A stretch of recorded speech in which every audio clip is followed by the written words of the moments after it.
오늘은 오바다의 두려움이라는 제목으로 말씀을 나누고자 합니다.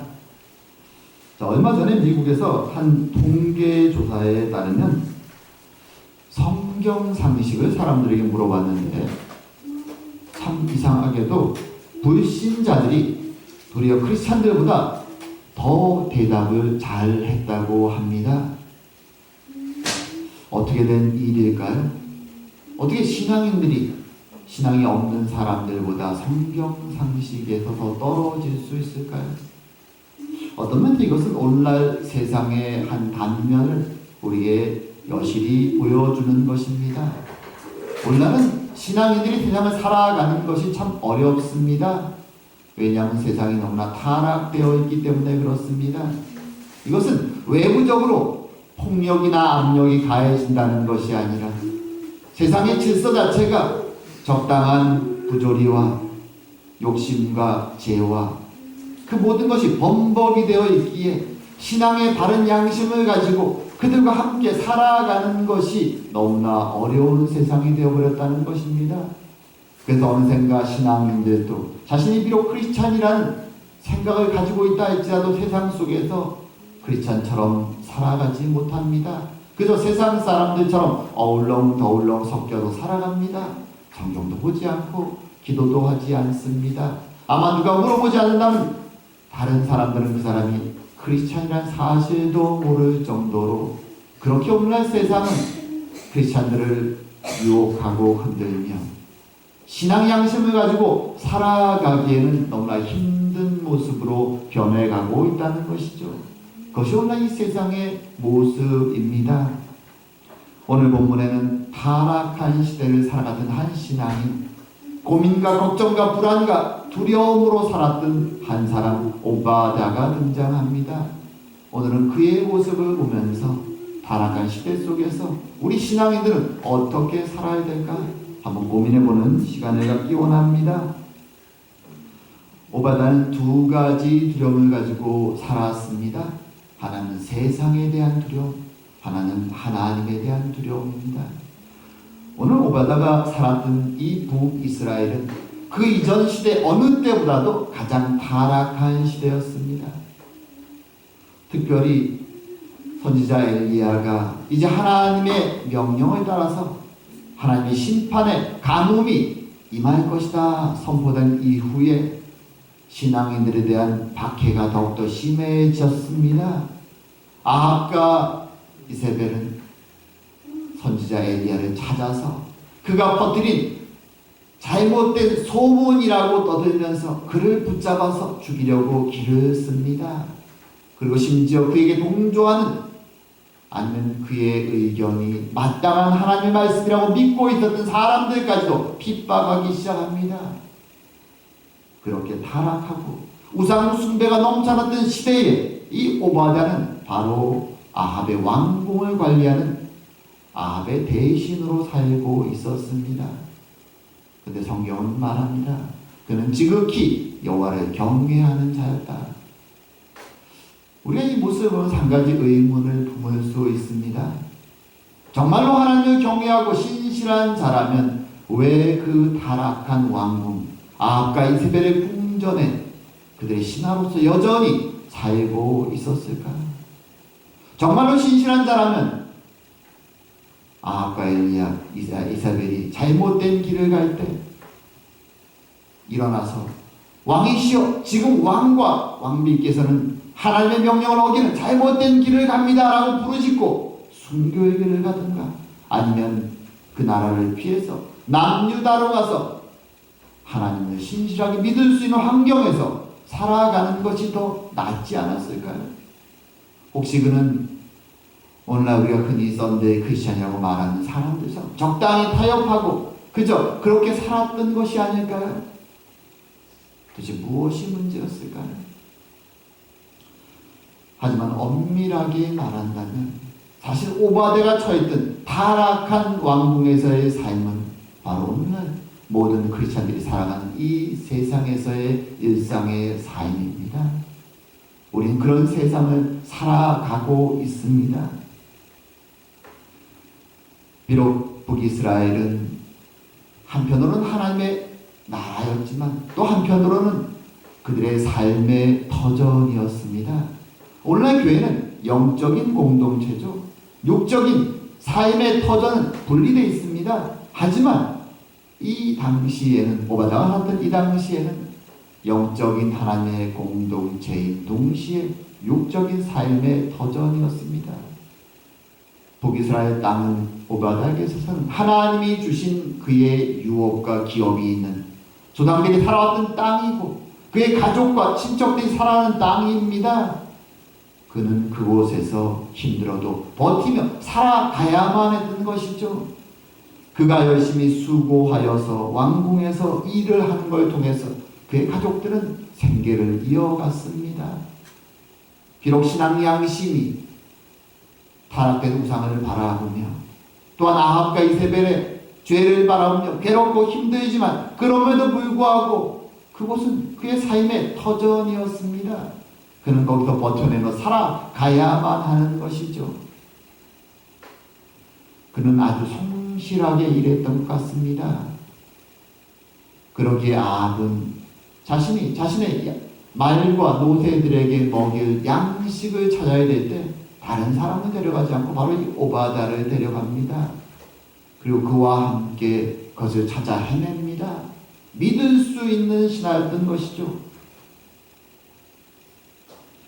사실 이런 안타까운 모습이 어떤 면에서 우리가 살아가는 이 세상의 모습입니다. 이 세상은 타락되었다고 얘기하죠.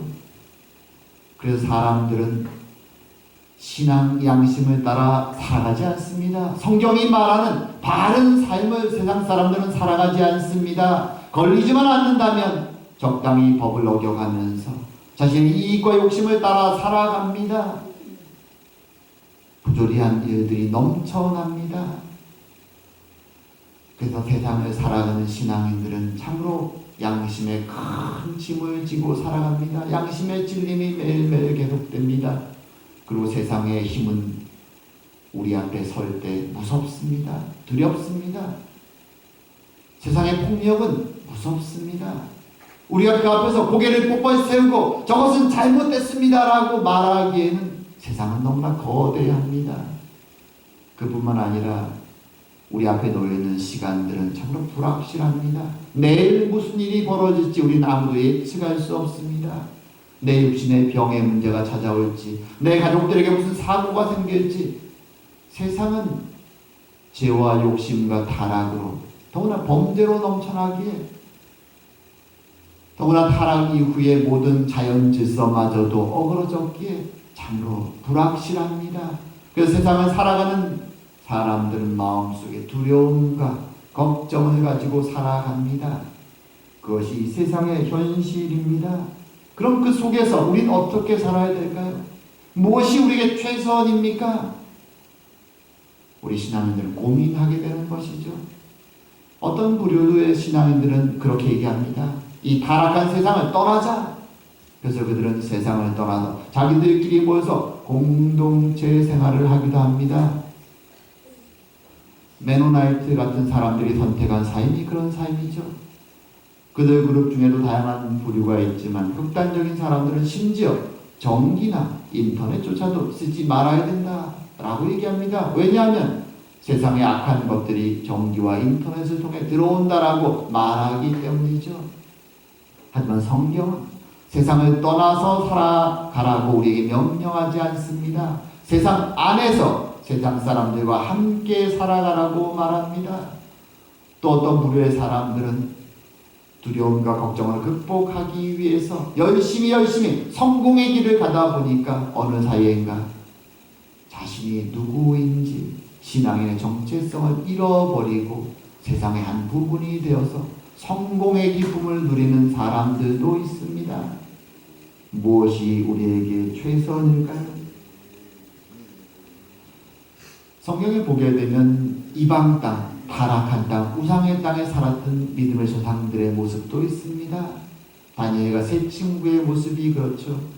하지만 때로는 그들의 모습을 보면서 와, 대단한 믿음의 사람들이다 라고 부럽기도 하지만 나와는 너무나 멀리 떨어져 있는 사람들처럼 연약한 나의 현실과는 너무나 멀어 보일 때도 있습니다.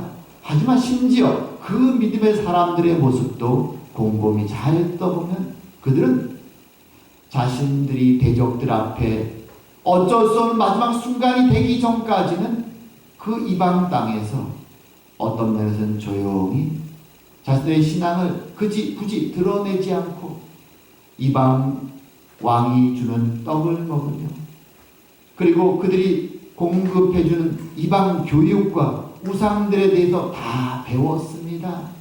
그리고 성실하게 그곳에는 묵묵히 버텨내며 살아갔습니다.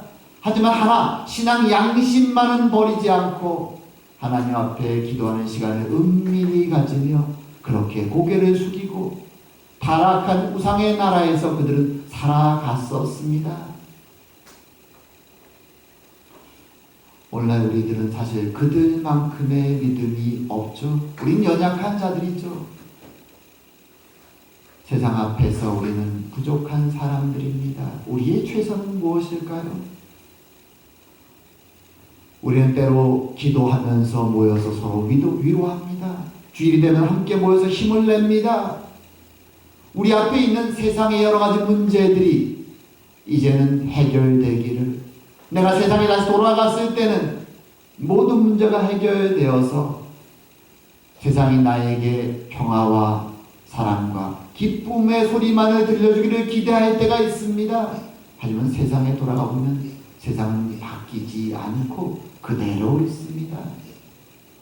그러기에 우리 신앙인들이 할 수 있는 최선은 성공을 위해서 두려움과 걱정을 극복하기 위해서 뛰어드는 것도 아니고 거기서 도망쳐서 우리끼리만 살아가는 것도 아니고 그 안에서 쉽지 않지만 버텨내는 것입니다. 신앙의 양심을 가지고 하나님의 백성임을 기억하며 비록 우리가 세상 앞에서 담대하게 그들과 싸울 수는 없지만 그 앞에서 믿음의 조상들이 살아왔던 것처럼 우리의 신앙을 기억하며 한 걸음 한 걸음 걸어 나가는 것입니다. 왜냐하면 그것이 하나님이 우리에게 버티라고 하신 우리의 삶의 터전이기 때문에 그렇습니다. 쉽지 않지만 주님은 그 안에서 살아가라고 말씀하십니다. 어떤 사람들이 얘기하는 것처럼 믿음으로 나가면 모든 것이 바뀔 거야 라고 하나님은 말씀하시지 않습니다. 그 타락의 세상 속에서 하지만 살아가라고 명령하십니다. 그것이 우리의 사명이죠. 세상 속에서 신앙의 양심을 가지고 하루하루 힘들지만 버텨내는 것입니다. 오늘 본문의 오베다를 보면서 우리 두 번째 생각을 하게 됩니다. 첫 번째는 그가 왜 아합의 궁전에 계속 있었을까? 이상해 보일지 모르지만 오늘 첫 번째 대답에 대한 답은 그것이 우리의 삶의 터전이기 때문에 그렇다는 것입니다. 두 번째 질문은 무엇인가 하면 그럼 그 악한 왕궁에서 어떤 면에서 두려움과 걱정으로 살아가던 이 오바다가 오늘 본문에 보게 되는 100명의 선지자를 그 위기 속에서 건져내어서 음식을 공급하고 물을 공급하며 살았다라고 말합니다. 어떻게 그런 용기를 낼 수 있었을까 하는 질문을 우리는 던져보게 됩니다. 자, 오늘 본문에 100명의 선지자라고 나오죠. 사실 성경에서 100명이나 되는 선지자 이 언급이 거의 없습니다. 아주 드뭅니다. 실제로 몇백 명의 선지자가 모였다라는 얘기가 나올 때 그 장면에 나오는 선지자들은 대부분 굉장히 부정적인 사람들입니다. 사실 선지자의 길이 쉬운 길이 아니죠. 근데 수백 명의 사람들이 모였다. 선지자라는 이름으로. 거기는 무슨 문제가 있는 것입니다. 그래서 본문을 보게 되면 나중 후반부에 아합이 400명의 선지자들을 모은 적이 있습니다. 그들은 대부분 거짓 선지자였고 아니면 우상의 선지자들이었습니다. 그럼 오늘 본문에 이 100명이라는 큰 숫자의 선지자들은 도대체 무엇을 의미할까요? 100명의 선지자들을 언급할 때 거기에는 사실 선지자들과 선지 생도들이 섞여 있는 것입니다. 우리가 기본적으로 아는 것보다 선지자들은 훨씬 더 다양한 일을 했습니다. 물론 가장 중심이 되는 일들은 하나님의 말씀을 백성들에게 선포한 것이죠. 예언의 증인으로서 그들을 격려하기도 하고 때로 그들을 채찍질하며 책망하기도 합니다. 하나님의 언약 백성으로서 언약적인 축복과 저주를 백성들에게 상기시키는 것, 그리고 하나님의 예언의 말씀을 전하는 것이 그들의 주 업무지만 동시에 언약의 증인으로 그들은 백성들의 삶을, 왕의 삶을 낱낱이 그대로 기록하는 일도 그들의 중요한 사명이었습니다. 그래서 대부분의 역사의 기록은 선지자들의 손에 이루어집니다. 그리고 그 선지자들을 어떤 면에서 선지자들로부터 배우기 위해서 혹은 돕기 위해서 많은 경건한 젊은이들이 선지자 주변에 모여 있었습니다. 그들 가운데는 자신들도 선지자들처럼 하나님의 사명을 가지고 일하기를 소망하며 기도하는 사람들도 있었고, 때로는 선지자들이 일하는 그 문서의 일을 돕기 위해서 옆에 도와주는 청년들도 있었습니다. 하지만 그들의 마음 가운데 공통점은 하나님 앞에서 비록 힘들지만 이 거룩한 일에 도움이 되고자 하는 마음으로 모인 사람들이었습니다. 그들을 선지자들의 무리 또는 선지생도라고 성경은 말합니다. 그래서 오늘 본문에서 이제 이세벨의 핍박, 아합의 핍박으로 잘못하면 죽을 수밖에 없는 위협에 처했던 거짓 선지자가 아니라 참된 선지자와 믿음의 선지생도들을 오바다는 도와주기로 결심을 하고 그들을 두 굴에 각각 50씩 숨기고 상당한 기간 동안, 아마도 3년 반이라는 강물 기간 동안, 전체는 아닐 것이고요, 이세벨과 아합이 가장 분노했던 순간은 아마 시간이 가면서 점점 뒤로 갈수록 심해졌을 것입니다. 이 밖에도 뒤로 갈수록 점점 심해졌을 것입니다. 그렇다 해도 적어도 한 1년 정도는 이들을 먹여 살리지 않았을까 생각합니다. 가뭄이 들어서 먹을 게 없는 그 시절에 거의 몇 개월에서 1년이 되는 그 긴 시간을 100명을 먹인다는 것은 쉽지 않습니다. 어쩌면 오바다 혼자 한 것이 아니라 오바다를 도와주는 또 다른 믿음의 동력자들이 있었을 수도 있습니다. 하지만 오바다는 그 일을 해냈다라는 것이죠. 참 이 본문을 보면서 그런 생각이 듭니다. 야, 오바다는 정말 용감한가? 분명 걸리면, 오늘 오바다 본인도 말하지만 죽을 수도 있는데, 작은 실수에도 분노하고 죽일 수도 있는데 어떻게 이런 일을 담당했을까? 심지어 아합과 이세벨이 선지자를 죽일 때 그 앞에 나가서 당당하게 막아서는 그런 용기는 없었던 사람인데, 그리고 삶을 위해서 그 타락한 왕 밑에서 그래도 버티면서 살아왔던 사람인데 어떻게 이렇게 목숨을 거는 일을 할 수 있었을까 하는 의문을 품게 됩니다. 오늘 본문을 보게 되면 실제로 오바다는 겁도 많은 사람이었습니다. 우리와 다르게 그렇게 용감한 사람이 아니었습니다. 오늘 오바다가 우리가 읽은 본문에 보게 되면 엘리야를 만나는 장면이 등장하죠. 만약 믿음과 용기의 사람이라면 엘리야를 만나서 엘리야가 그래, 이제 내가 아합왕을 만날 것이다, 가서 내가 왔다고 전해라. 그러면 예, 알겠습니다. 그러고 바로 믿음을 믿고 갔을 텐데 오바다는 바로 가지 않습니다. 도리어 두려움 속에 떨면서 엘리야에게 그렇게 얘기하죠. 왜 저를 죽이려고 하십니까? 그동안 아합 왕이 나라 곳곳 주변 나라 뒤지지 않은 곳이 없습니다. 가는 곳마다 만약 당신이 없다고 말하면 그들에게 정말로 없음을 맹세하게 했습니다. 그런데 이제 시간이 흘러서 갑자기 나타나셔서 저에게 가서 여기 있다고 말한 뒤에, 제가 간 뒤에 하나님의 영이 당신을 다른 곳으로 데려가면 저는 거짓말장이가 되고 왕은 저를 죽일 것입니다. 왜 저에게 이러십니까? 전 신실한 사람입니다. 하나님을 열심히 믿고 하나님의 선지자들을 도왔던 사람입니다. 제발 저에게 이러지 마십시오. 어떤 면에서 이 모습을 보면 오바다는 심장도 조그맣고 겁도 많고 두려움을 잘 타는 사람입니다. 우리하고 똑같은 사람이죠. 두려움 속에서 그 그 폭정의 시대를 살아가는 사람이었습니다. 그럼 그는 어떻게, 그럼에도 불구하고 이 일을 행할 수 있었을까? 그것은 그의 마음 속에 하나님을 참으로 두려워하는 마음이 크게 있었다는 것이죠. 그에게는 두 가지 두려움이 있습니다. 실제로 자신 앞에 지금 칼을 들고 말 한마디면 자기를 죽일 수 있는 아합과 이세벨에 대한 두려움이 있습니다. 이것은 거짓된 두려움이 아니라 진짜 두려움이죠. 죽을 수 있습니다. 하지만 한편으로 그에게는 더 큰 두려움이 있습니다. 그것은 하나님에 대한 두려움이죠. 이 두려움은 단순한 공포를 의미하는 것이 아닙니다. 창조주 되신 하나님, 거룩하신 하나님, 이스라엘의 하나님, 언약의 하나님, 우리를 애굽에서부터 구원하여 내신 하나님, 지금도 우리 백성을 지키시고 인도하시는 하나님, 그 앞에서 나는 죄인이고 연약하고 겁 많은데 그 하나님을 바라볼 때 그는 두렵다라고 표현합니다. 이것이 구약적인 표현 방식이죠.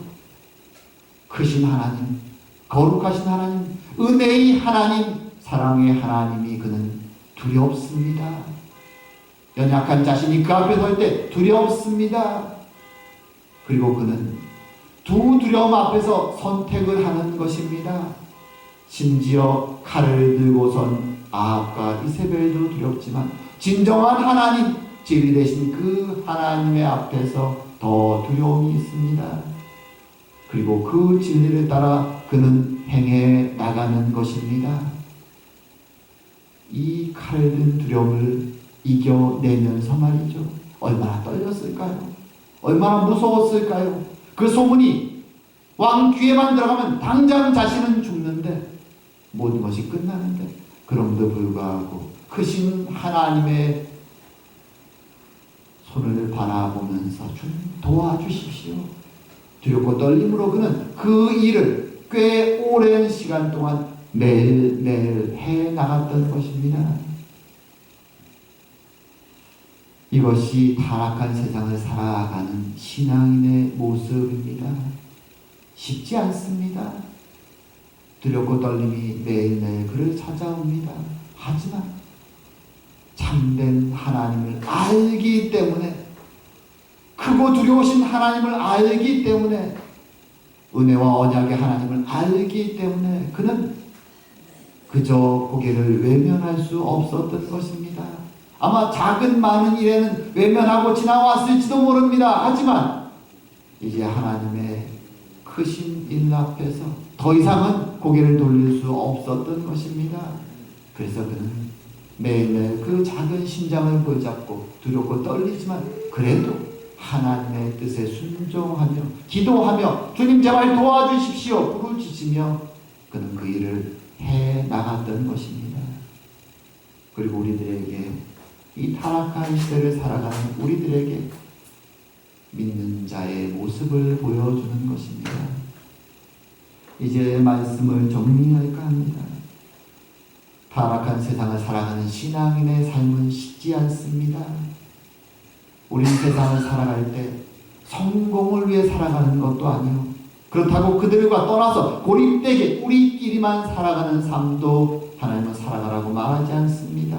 우리에게 세상 안에서 그들과 더불어, 하지만 성공이 아니라 하나님의 뜻에 순종하며 섬기며 살아야 된다고 말합니다. 우리는 항상 두 가지 두려움을 가지고 살아갑니다. 세상 속에 많은 두려움이 우리를 흔들어 놓습니다. 세상의 부조리와 폭력과 때로는 질병과 많은 아픔들이 우리를 흔들어 댑니다. 두렵습니다. 하지만 우리는 그 순간 더 크신 하나님, 더 두렵고 거룩하신 하나님, 사랑의 하나님, 우리를 구원하기 위하여 자신의 아들의 생명까지도 아끼지 아니하셨던 그 사랑의 하나님을 바라보아야 됩니다. 그리고 그 십자가 그늘 밑에 찾아가 엎드리며 위로를 받아야 됩니다. 우리의 힘으로는 세상을 이겨낼 수도 버텨낼 수도 없습니다. 그러기에 우리는 이 힘든 세상, 타락한 세상 속에서 하나님의 백성으로 살아가기 위해서 크신 하나님 십자가의 은혜를 의지하며 매일매일 한 발 한 발 살아가는 것입니다.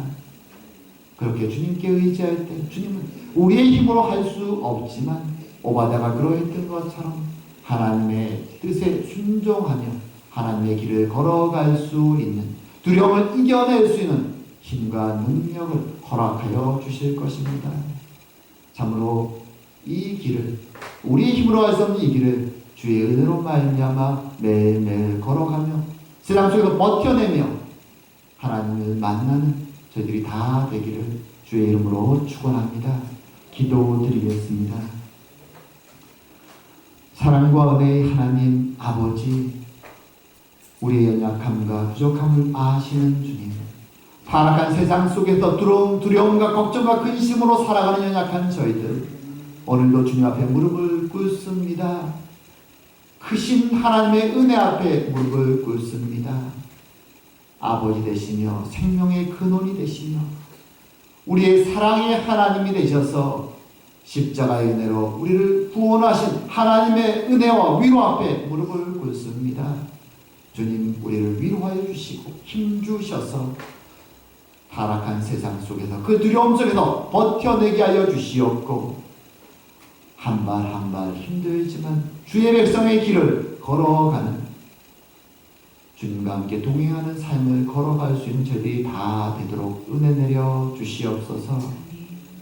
믿음의 조상들이 걸었던 그 길, 쉽지 않은 그 길, 하오나 그 길을 통하여 걸음을 통하여 주를 만나며 주님의 칭찬과 격려와 위로 속에 우리의 길을 끝낼 수 있도록 주님 동행하여 주시옵소서. 함께 하심을 감사드리오며 모든 말씀 예수님 이름으로 기도드립니다. 아멘.